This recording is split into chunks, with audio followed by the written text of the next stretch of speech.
تمام مسائل ایک طرف، فلسطین ایک طرف، ایران اسرائیل جنگ ایک طرف، اس سے بھی بڑا مسئلہ ہمارے سامنے ہے، ڈیپسٹ پرابلم، وہ ہماری آئیڈینٹی کے آگے سروائیو نہ کرنے کا رسک ہے۔ یہ سب سے بڑا چیلنج ہے، اس میں کسی شک میں نہیں ہوں۔ یہ ضروری ہے کہ آپ کو پتا ہو کہ آئیڈینٹی جو ہے وہ کمیونٹی کے بغیر آئیڈینٹی ہے ہی نہیں ہماری۔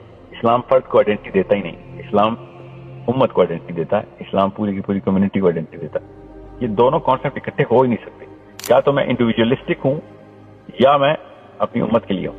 اگر میں امت کے لیے ہوں تو میں انڈیویجولسٹک ہو ہی نہیں سکتا ہوں۔ اگر میں ہوں اور پھر بھی امت کا لفظ استعمال کر رہا ہوں یا امت کے کانسیپٹ کو سمجھتا ہوں تو مجھے پتا ہونا چاہیے کہ میں امت کے لیے کینسر ہوں۔ جسم میں کوئی بھی سیل، جسم کا ہی سیل، کینسر جسم کا ہی سیل ہوتا ہے، مگر وہ اپنی آئیڈینٹی خود بنا لیتا ہے، وہ اپنے سروائیول کے لیے لڑ رہا ہوتا ہے، اس کو جسم کے سروائیول کا کوئی سروکار نہیں ہوتا، یہاں تک کہ اپنے سروائیول کے لیے جسم کو ہی کھانا شروع کر دیتا، اسی کو کینسر کہتے ہیں۔